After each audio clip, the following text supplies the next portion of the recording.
people you watch when they interview and you're like, I want to be like that. Yeah. Yeah. No. Well, I hope you find Shannon. I hope so too. I agree. Yeah.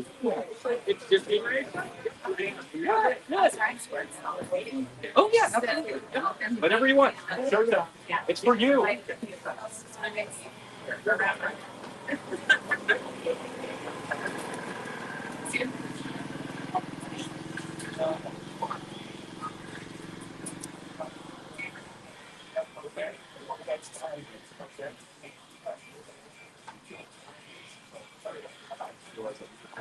Is this the Nabi section? Okay.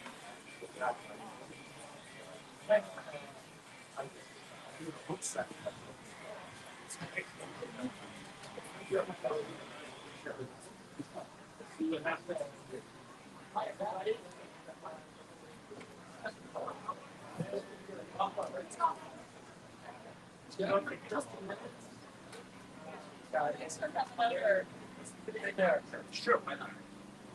I'll try. See how long-winded I have to be. All right, we're almost ready now. Hello.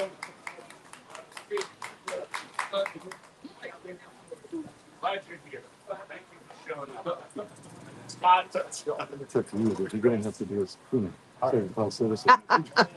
Baby fearful. But if it's cool doing that well, It will do it there. So these are the plays from the. I'm sorry to make sure that's fine. Thank you.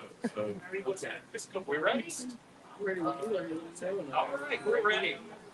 Yes, we always start off with music, and typically Randy Krepp, who wrote the Moonshine Jesus Show podcast theme, is here with us, but he wasn't feeling up to it, so he's not here with us in person. But we do still have our Moonshine Jesus theme music. Here's hoping it plays through.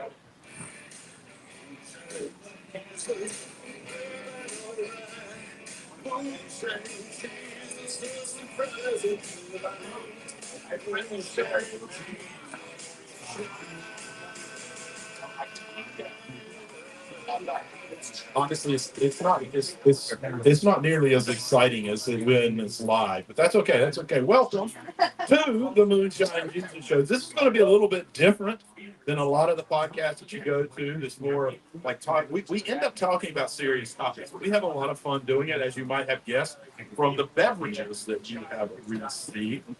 At the beginning of every Moonshine Jesus Show, we enjoy a theme drink together. So whatever show we're talking about, we put a drink together. This particular show, we're talking about The Boys on Prime Video. If you haven't watched it, it is very adult, and I don't mean that necessarily in a rated X way, although at times it kind of is. It's also very violent, but what it does very well is make commentary on the politics of the United States, the U.S. And so we are going to talk about season 4, which are really heavy in it. We'll be moving in and talking about theology and politics. We're going to geek out a little bit because we are geeks. So we're going to geek fly just a bit and enjoy that. First of all, I want to tell you, though, our Moonshine Jesus Show is brought to you by an organization that we both work at called ProgressiveChristianity.org. It is a great place for resources for progressive needs. But if you're talking about liturgy for your church, articles about important topics, we encourage you to check that out and look at them there. The drink that you have before you, one of the main characters and probably the one that represents the most hardcore extremist right person is Homelander. And so what you have in your bottle is a Homelander hard lemonade. It's actual hard lemonade. It has actual lemonade. It has lemon sparkling water in it. It has a little grenadine to turn the whole thing red. Because, like I said, he's a right extremist, so he wanted it to go red. And it has a little bit of vodka in there, too. So, first of all, cheers to everybody. Thank you for being here for the show. We certainly appreciate it. Caleb, cheers. I mean, if we're here in person, we got to actually cheer, right? We always do this. We only get to be in person together twice a year. He's in San Diego. We come to the U.S. every time. So kind of how the show's going to run is we're going to very briefly geek out about this show, maybe teach those who haven't seen it a little bit about the show. Then we're going to move into a segment. We talk about theology and politics. This one will lean a little bit heavily towards politics. And then at the end, we're going to open it up to questions from you, anything that came up that you might have or something you would share. So with that, let's begin our Geek Out segment. All right. I don't have the music. There it is. I do. We'll probably be okay with that. I think. There we go.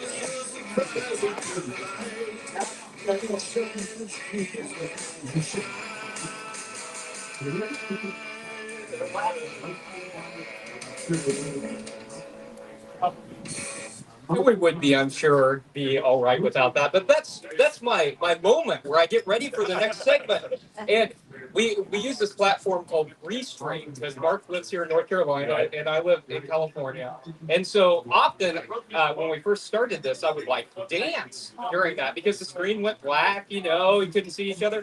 Except little did I know that Mark could see me. I couldn't see him, but he could see me jamming out. So I feel like I need that. Okay, so we're talking about Amazon Prime Video, The Boys, and this segment is one where we geek out a little bit, then we delve into theology and politics. And so I think I've got to ask, how many of you have seen The Boys? A few. It's okay.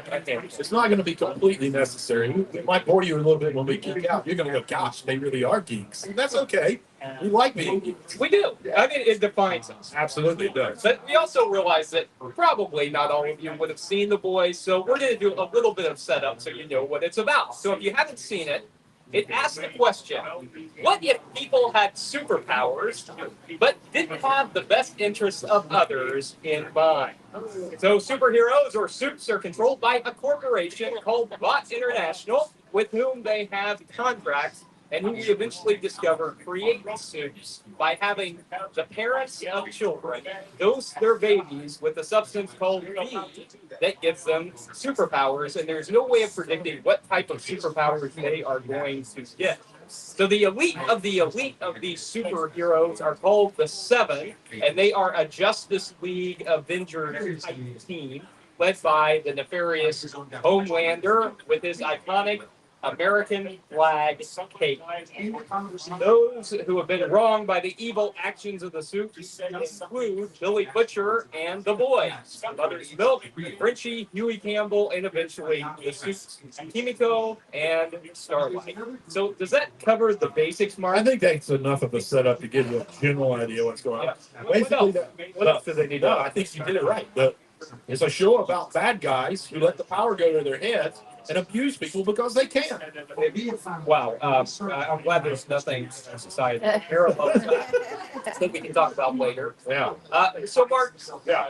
one of the things that we do see though, we've got these really like evil characters. But we also see some redemption. We see a little bit of a redemptive arc for some of the characters. Yeah. So let me ask you, this season, we're talking about season 4.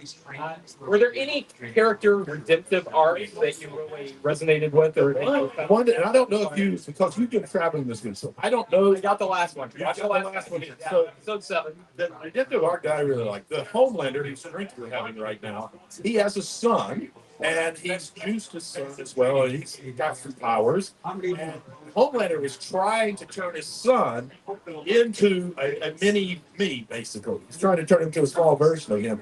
And I love the fact that he saw him, the son, wanting his father to love him and care about him, so he started kind of buying into being this, using my powers to abuse and manipulate people and make them who I want them to be. And here in this last episode, we get to see him saying, you know what? My mom told me to always tell the truth, and you're asking me to lie. And on national television, on live broadcast, he basically tells his father, who also rules the U.S. in terms of superpowers, that he's not going to do this. And for me, that was just such a beautiful story arc to watch him being abused essentially by his dad, manipulated by his dad, but then making the choice because he did have an adult in his life that was trying to help him become a good person, he cared about other people. I love that is starting to win out because we don't see a lot of redemption arcs in this. We go. That's not really a natural part of the Right, boys' yeah. redemption, but we did see a lot this season. And I Absolutely. think my favorite was A-Train. Yeah. And so if you watch even a little bit, the first episode, A-Train comes in and he's a Flash type character, right? So he's a speedster, and he's running along. And Huey, one of the boys, his girlfriend is standing out in the street, and A-Train runs through her and kills her, and then doesn't take responsibility until he's forced to for that action. And so over the course of this season, we see A-Train kind of not only kind of owning up to what he's done, but also we see him help to fight this help to fight boss. And he's black, and he has been kind of exploited for sports gain. And I mean, thank God we don't see that either. So we see A-Train kind of coming to terms with who he is as a person, and we see his redemption. So I really like it. Absolutely, I agree. That was a beautiful arc, and it felt like that was still playing out. Yeah, and I hope that it continues. Yeah, it seems like it's going to. Right. He has already risked his life. He's risked his family. He's risked his job, and he's just left. He took off to go to hiding essentially. Right. So I feel like he can go back at some point and be one of the ultimate heroes. I would like to see that as we see the season wrap up and then go into next season. There's one more season of the boys, season 5. I think it's supposed to Correct. It's last. Yeah. So we also have a spin-off series now called Gen V. Has anyone watched Gen V? So it's a little bit, so it's kind of about a college that trains superheroes. And we got to see some tie-ins to Gen V A little bit. this season. What do you think about the tie-ins? How do you think they handled that? I think they did really well. I like how they are broadening the world that they're doing. I think that the newscaster that they brought in, and I don't remember his name right now, is going to play a great role because it makes a lot of commentary on the way that the news in America is used to manipulate people and provide false narratives. And so I'm glad to see them continuing that storyline over into the main storyline of the boys. What were you thinking? What parts did you like that came up? Yeah, I like to see that, and I like that we got a little bit of explanation of how they're controlling some of the suit's powers, especially the ones who have powers that are kind of uncontrollable. It was fun to see that. Yeah. So one of the other things, Mark, that we see is a satire of America, and we're going to talk about that more in the next segment. But in terms of satire, without stepping on what you're going to talk about next, I want to know, what do you think is the most accurate satire of America in this season of The Boys? Wow. You know, all of it. Probably one of the things that I like that they're bringing out the most is actually Homelander and what he was trying to teach his son about. And that was using the power that you have to force people into submission, which we see happen a lot in politics. It's sort of it's not you have to be scared of me, pointing to be scared of these people because they're going to ruin what you want in the world. They're going to ruin the way your life is. And so you need to be scared of them. And if you're scared enough of them, you need to listen to me and follow me because I will make sure that they don't ruin your life. And I think that is so on the nose of what we see in U.S. politics. Yeah, the exploitation of power certainly we see in the certainly see in U.S. politics. Well, you know, one of the things that I appreciated seeing was the way that corporations really take advantage of people and how corporations are more important than people. I think we saw a lot of that too. You know what else we saw, Mark? Was a lot of leaning into relationships. Correct. This season. And so, how do you think about the way that they brought Huey's mom back into the picture? So, Huey is one of the main characters, one of the boys. His mom has been out of his life, he's been living with his dad. His dad died in the season, and his mom comes back. What do you think about that? I really like this storyline, and I think there's a lesson in it for most of us about relationships, particularly broken relationships that might pop back into your life. because it's real easy to assume that you understood everything that was going on in the relationship. And this particular with Huey is very judgmental of his mom for leaving and never contacting him. And through conversations, he finds out that she really was in a difficult position and made hard choices and always cared about and always loved him. And they do slowly start mending together, even though it starts off really rocky. And I think that's something that we all can learn from in our relationships. It's important to recognize that most of the time you really don't have all of the information. I mean, sometimes a person doesn't deserve to get back into your life, right? And it's important to recognize whether or not you fully understand the story behind that. Yeah. In order to understand what the relationship should or shouldn't be. So I kind of like that they brought that in, and it gave Huey a beginning of a new healthy relationship as he was losing his father, who he really cared about. Yeah, as you were talking, Mark, it made me think about that meme. Maybe you all have seen it with the circle, and it says someone's life, and then there's a little tiny dot in the circle, and it says what you know about that person's life. And I think that's right. And so I really like seeing Huey's mom come back in, and I hope that their relationship continues to. I agree. So one of the things that if you haven't seen The Boy, you may not know is that it is filled with like squirms.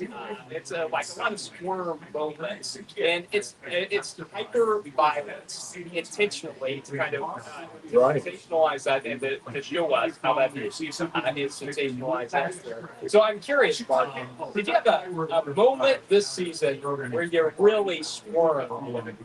Oh, I'm not sure I can talk about it here in front of people on the podcast. Well, I want to see you. That's I would just say there's a character who basically represents Batman. His name is Tech Knight, as in Dark Knight, I guess. I'm not sure. And it turns out that he has a sex dungeon, and they went to the sex dungeon. That made me squirt. There were things, and I'm not really prude, but I gotta say, what my comforting spot?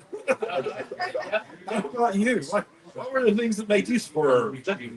My biggest squirm moment happened last night. I was watching the newest episode 7, and they're testing out a virus because they're hoping to get rid of at least Homelander, maybe all the suits, who knows. And so Kimiko, who is a mute and is a good person, she's trying to help the boys. She accidentally gets injected with this.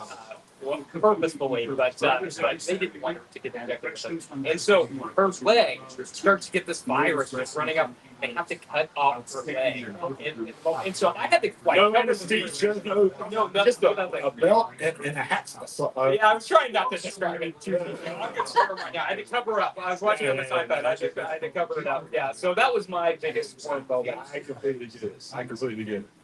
So I think, Mark, let's go ahead and give us a little bit more time to talk about some of the segment here. And then we also want to make sure we leave ourselves plenty of time for you to ask us questions and not make me look stupid in the segment. So let's take a quick break. I'm going to pull up the music because I just don't know if I can get ready for the Give us a kick. So here we go.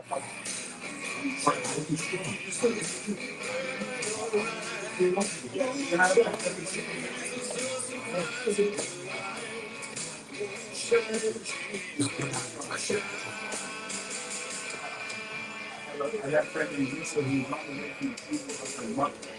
and her husband told me to accept it. I miss having Randy here too. Listen, this is our Theo Political section where we are going to start digging more into probably a lot of the stuff you prefer to hear us talking about, particularly if you haven't seen the show. But there's going to be some setup that uses the show, but we're going to talk about some political and theological issues that it does bring up. So early in this season, we learned that the superheroes, are planning a government takeover, and it's clear if it happens, fascism will rule the day. Now, I'm not even going to pretend like the Boys' political commentary is subtle this year. And so I'm not going to ask you, Caleb, are there any parallels in the U.S. right now? Instead, I'm going to ask, what? Instead, I'm going to ask you, how about talk about a little about how this is a commentary on Trump, the Heritage Foundation's Project 2025, and the dangers that they represent.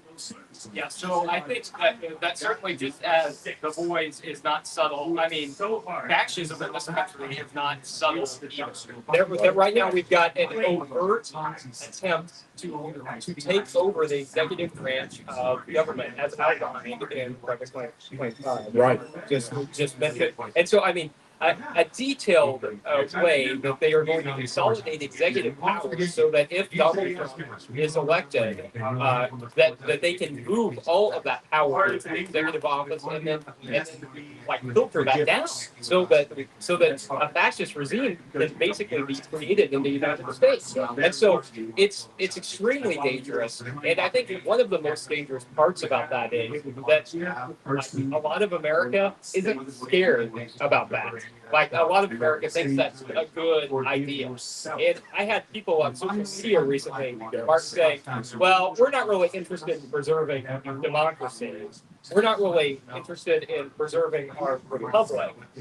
In fact, we don't think those things were ever a good idea. And these are people like in the United States. These are Christians, right? Kind of right Christians who are behind this effort, and it's really scary. So I think certainly we see that grab for power. That Trump is really attempting to be a Homelander type character. Yeah, well, absolutely. And I think clearly Homelander is this season, they saw what was coming, and this is a commentary on Trump and the regime that's trying to be established. We've got to figure out ways to make more people aware and to do more work to prevent this from happening. This is a bigger, scarier thing than most of the nation is understanding at this point. Yeah. Because we're talking about, like you said, from the top down, turning elected positions into appointed positions, right? And completely, for instance, something as simple that should be as simple as the understanding of reproductive rights. They're planning on taking over the EPA completely and just stopping it just like that. It's not even need to legislate it. They're just not going to be the medicines available for what more than half of abortions happen. And we can go through every somebody talks and see how they have lined up exactly how they're going to do it. The worst part is they are trying to pretend like there are Christian values to behind any of this. And time after time, every piece they're pointing out shows a giant lack of love for your neighbor. It's love for people who look like me, act like me, and want the things like me. But it isn't for all people. It doesn't recognize that we are all made in the image of God. It is literally removing rights from people who are equally made in the image of God from them. So it's just frightening to me that it's going on. And while we have probably a very large group of social media, it is amazing as much work as we do on social media, seeing how many people seem to be either somewhat oblivious or somewhat lacking in understanding how frightening this is. It's almost like they say, well, it'll be another hard 4 years. We'll go back. Read the plan. Not this time. There's no going back. No going back. So moving on to another question that relates to the faith issue. This is episode 5. Firecracker, who is the writers and director have said, very intentionally MGT, right? And that's who they are trying to portray in this character. Firecracker mentions that new Vox, which is the big overseeing company with all the division, Faith is going to come into play now, where they're going to start producing their own Christian overtures, literature, and all that. So, yeah. Why do groups like that? Why do they claim faith, even though that what they're doing really doesn't fit? And why do so many people believe them when they're claiming, hey, look at us, we're the great Christians, and we're making these movies? And what kinds of things should those that are genuinely trying to follow the teachings of Jesus, what kind of things should we do about that? Yeah, so I mean, certainly there are whole kinds of groups that focus on the family. And, you know, you can name any number of them that claim Christian values while spreading clearly anti-Christian messages. And I think it's mostly because most of those groups are not really faith at all. They're concerned about power. And I think that's certainly what we see in the boys. We see people who pretend, to be Christians and really aren't. They're really using it to exploit people. And so I think that's, for instance, what we've seen done with abortion. We've seen the right latch on to abortion as their issue to get people out and to vote. And so it's not like they really care about abortion as an issue. They care about the power that comes with it. And so I think that a lot of Christians on the religious right are people who are really trying to consolidate power. So I think those of us who strive to follow a different kind of Christianity, who strive to, in our opinion, I think, be more authentic to the Jesus, that one of the best things that we can do is get vocal about how all of these messages are contrary to the actual teachings of Jesus. I think it's naming them. I think it means being vocal in our personal lives, on social media, and I think it's certainly in the way that we vote, in the way that we organize. And man, oh man, Mark, is this an important year to organize and to get out our votes? It absolutely is, and I'm going to come back to that question in a minute. Actually, I completely agree with you. I think also one of the other things that's going on here, and why do they claim faith when it's true? It's really clear that not practice faith. One of the things that I've always noticed is that there are two different approaches to the way that the right and the way that the left do politics. The right just want to win. Everything else is secondary. We want to win. The left just wants to be right. They want to have correct thinking. And I think one of the problems is the right will claim anything. Faith is a great way, particularly if you can have a lot of churches telling people that an open mind is the devil's playground. If you can have that kind of faith floating out there, it is a great thing to hold on to manipulate and to affect people's behavior. The problem on the left, and this is what I think, that's why I think part of why they claim the faith and try to act like wrap themselves in it. The left, unfortunately, well, it's both fortunate and unfortunate. Yes, let's be right. Let's be clear thinkers. Let's make good sense. Let's make sure that we're making choices to recognize people's human rights, that we're working for social justice for all of those that are marginalized. But the problem is too many people on the left believe that they just want to prove that we're right. We've got to do a better job at doing, getting out in the world and to having hard conversations with people who just want to win. Now, we need good information. We need to make sure we're educated to be able to have this. It's an important part that we don't do enough of. Yeah, that we've got to do a better job at not just wanting to be right, not just wanting to be correct, but also being out in the world and actively confronting's a horrible word, but giving the opposite reality every time we see something.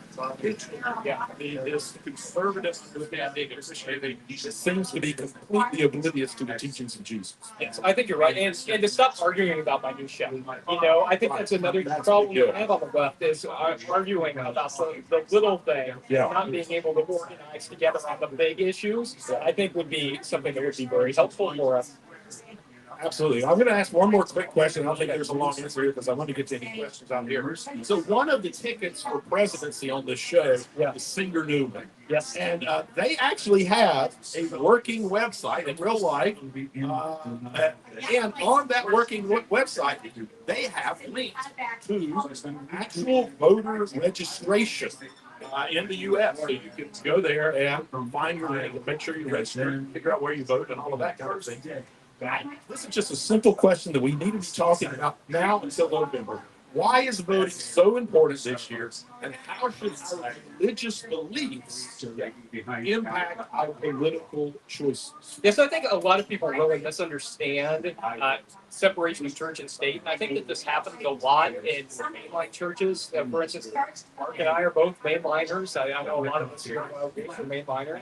And I think that the mainline Protestant world has chosen not to talk about anything that can possibly be perceived as political. And a lot of people serve for all of that stuff. It's a fine line, I get. But if we follow the teachings of Jesus, it is inherently political.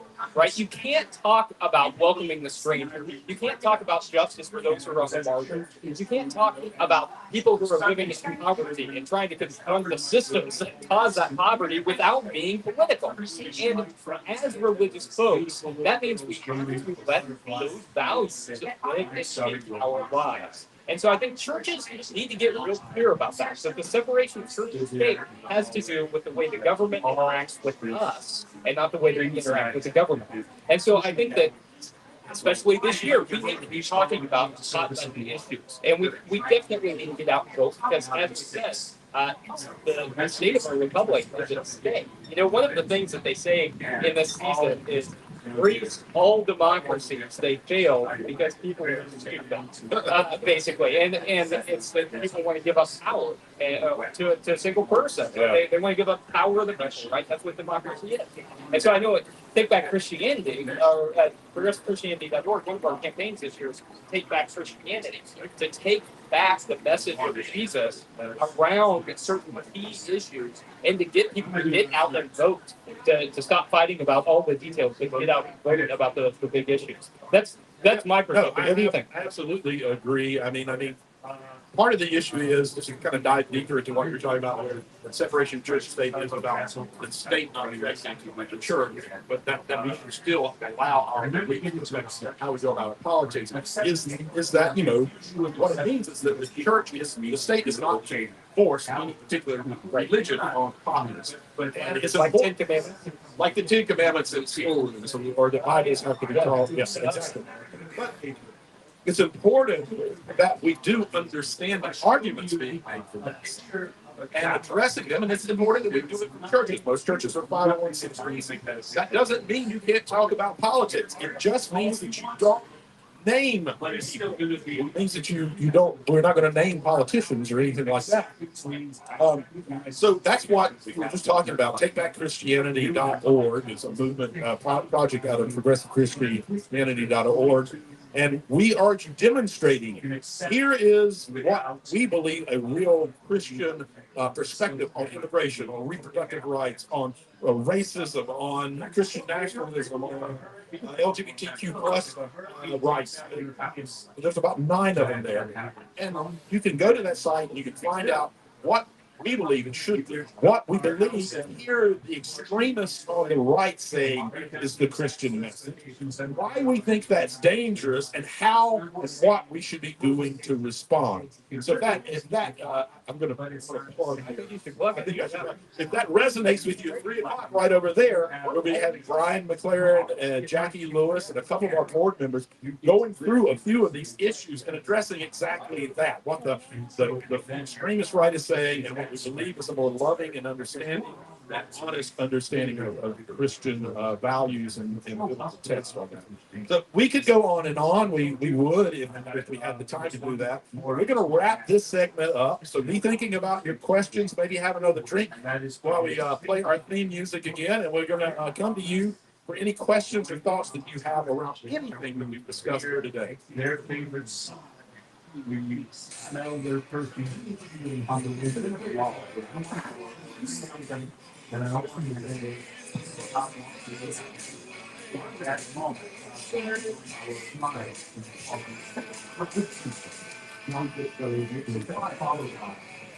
moment, we're not surrounded to your faces. There we go. I got most of it. So we wanted to give you guys that segment to get ready. So what we usually do during this segment is make me look stupid. And so what we do is we ask each other. That's our normal segment, right? We try to either ask each other questions that we think the co-host might know to try to make each other look stupid, or we ask a prediction about the series where we think it's going, or just kind of generally something that we don't know about, that we're wondering about, either about theology or politics or the show itself. So we would like to open that up to you. What questions do you all have, either about the boys, about something that we talked about today, or just theological questions you've been wondering about? If you want to just come up to the microphone to set. Make sure that you go right ahead. Now you're coming her way. Go ahead. My question goes like this. The Homelander, you're right, there's a lot of ish moments and everything like that. But it seems like a lot of the quote unquote redemption stories only happen when some shit hits the fan. Right? Like they had an experience, or like Homelander's son, technically was a rape child. Like when some shit hits the fan, they actually mobilize. What do you think shit needs to hit for people to mobilize? Yeah. That's my question. I would have thought that the last Trump presidency was the shit hitting the fan that would kick us all into action. And I mean, I guess it kind of did in 2020. I mean, but there was more organizing, more talking, more consolidating of efforts. But I think then after the 2020 election, everyone's kind of like, okay, all right, fine, that's over. That's not going to ever happen again. And here we are, and it is happening in a real way. Or you would think that maybe Supreme Court decisions. That I mean, and not just overturning Roe, but the recent Supreme Court decisions, right? The granting of immunity or the basic illegalization of homelessness. You would think that kind of stuff would be the shit hitting the fan, especially for Christians. And it doesn't seem. People don't seem to care. So I don't know what shit does need to hit the fan. I actually think I agree that shouldn't have been it, but the thing we better keep in mind is that most of that stuff is exactly what Trump supporters wanted to happen. It doesn't, in their minds, it doesn't impact them in any way other than a positive way. What we have to do is show them how much it's going to hurt them. I think that's why Project 2025, the big picture, if we are good about educating folks, can be a gift. Because it does hit them. It's as simple as no more overtime. That hits you.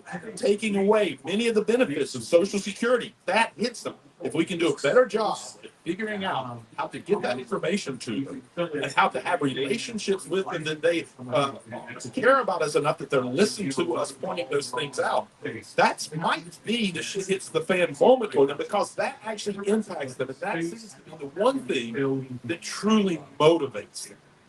I like that. That's important, Mark, because that also gives us something that we can do. In the next few months. Yeah. We'll 3.5 months. got to get the information out. Okay, in your role at Progressive Christianity, Yeah. and also as cultural students yourselves, something's going to happen. I don't want to go into accountability here. I don't know what it is, but it like.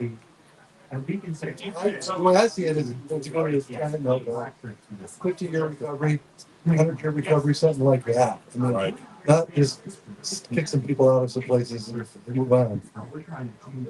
What kind of a church do we need to be in order to play a role in that will be from the very beginning, hopefully, not that hands will go on, but it will be actually part of the process of healing, even at the very beginning.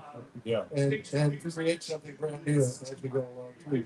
Because the church that is failing now isn't no longer stay that. We want something else. We want a church, we want religion, we want to live our Bible and Jesus, but we don't want to people be frustrated. Sure. And we want people to love each other. That's Michael Franti says, be human. There you go. Well, I mean, one of the things is what the church should have always been, and some churches are doing a good job at, but far too many of them aren't, is a church in the world doing in the world. Far too many times we end up being a community within four walls where we are really good at talking to each other and donating stuff, but what we need to be are churches that are out creating relationships, particularly with those that are marginalized, to show how much we care about them and to improve their lives. And part of that is to do work in justice. It's fine to care for them and help them in the difficult situations, but we have to learn to do justice work to change the system.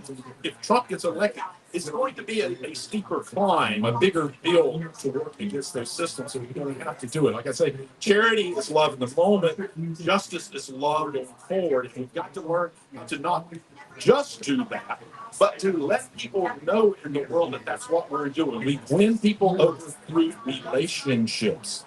And the church has to do better about creating those outside the walls and not expecting that people come to us so we can create relationships with them. I think unfortunately we're going to continue to see the divide that we've been seeing, which is some churches being tools of empire. And just like in a place, as we see churches that are really tools of bought, and I think we're seeing churches that are tools of empire and are happy to be tools of empire. I saw a friend's post on the 4th of July in Dallas, and all these fireworks and hosting Republican political figures and talking about empire, really. And I think what the church needs to become is what the church always ought to have been, which is an anti-imperial group of Jesus followers who are not willing to conform to the world. Yeah. And so I think that means speaking the truth in love to the principalities and the powers. And the place where Christianity has gotten the most in trouble is when Christianity forgot who it is that we are, right? Because we are living in the United States. We're a part of an empire. A lot of mainline Christianity is white and are really kind of tools of oppression. And so I think that the church ought to be a liberative space. The church ought to be a place that is actively working to end oppression. And so I think the way that happens is by us being willing to talk about those things, and being willing certainly to engage in the community, but also to ensure that the way that we interact with the world is consistent with the values and teachings of Jesus, which I don't think we've done a great job of doing outside of just like our personal lives, be kind people or something like that. But it means more than that to be a Christian. Absolutely, I agree. Are there other folks with questions or thoughts that you're curious about? Before we wrap it up, you're welcome to come forward with any question you have. We got one coming up. We have two coming up. Excellent. we do that. We do that to ourselves all the time.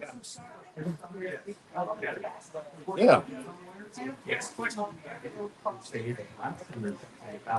There's a big Jesus church Sure. with an American flag outside, Yeah. okay, waving in the wind.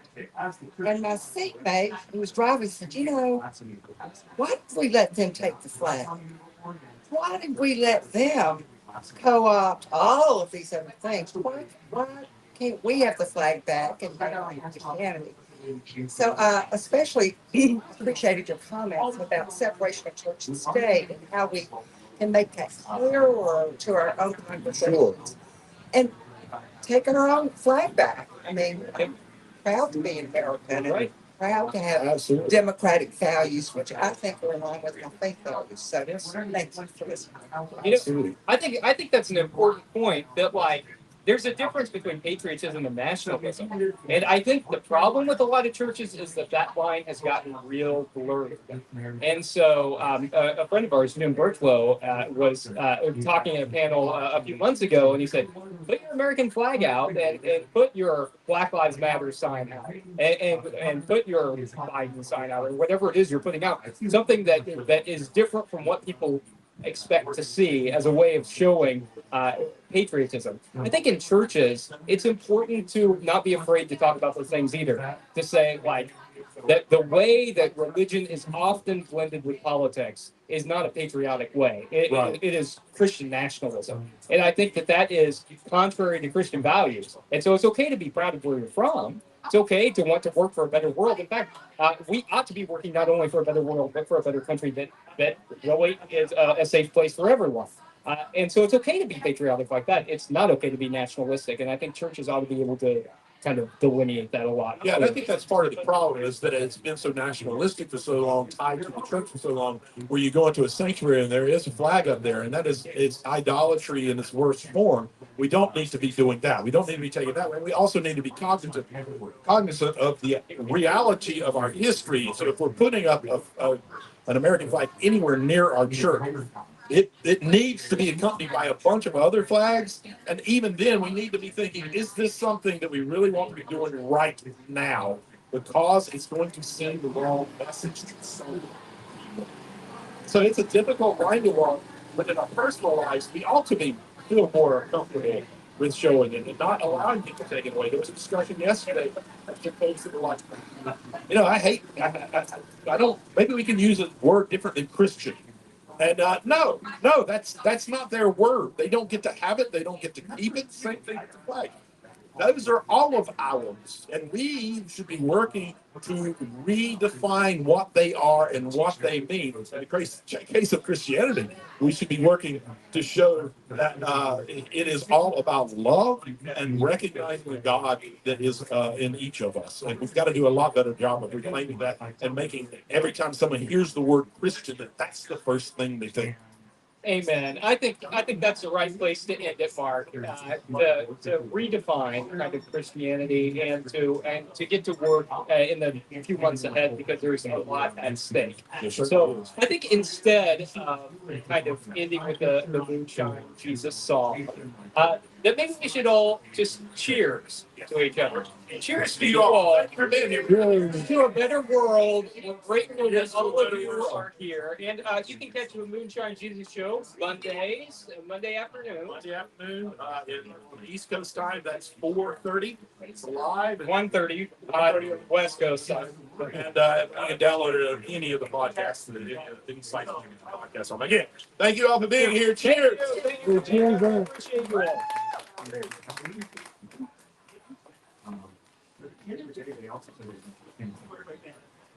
Thank you. Thank you all for staying. Really appreciate it. Good. Particularly sitting through the geek songs. And you've seen them. What? You've seen them. Yes. So you've seen it. Yeah, it's a new season.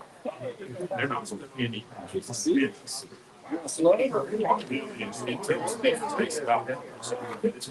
You can't leave doubting what they think about politics in the U.S. I hope they don't make him a good guy. I don't want a redemption story for him. I don't either. I'm not. I mean, I guess that's an interesting question, right? Like, there's some people who are irredeemable at Homelander. I think. What if Trump's phone got you? That's his bed and safety. You know, We'll see. I think I go into the site and like, there's really trusting me. I wouldn't mind believing that. listen, good stuff. Well, that's great. I might have to change my whole idea what a miracle is. That would happen. Thank you guys. Thank y'all. Appreciate you being here. Cool.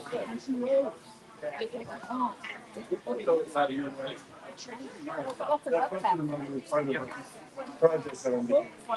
And I want to get back to the country. Okay. It's also to do that's what we'll do. Let's take a weekend.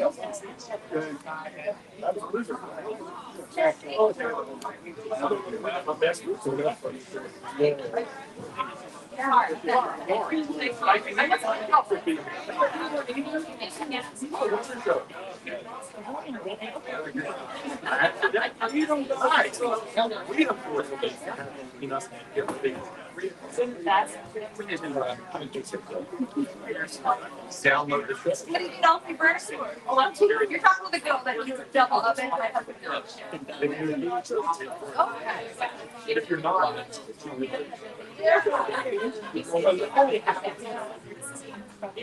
wonder if the store sells it. Yeah, that would have been your buyer.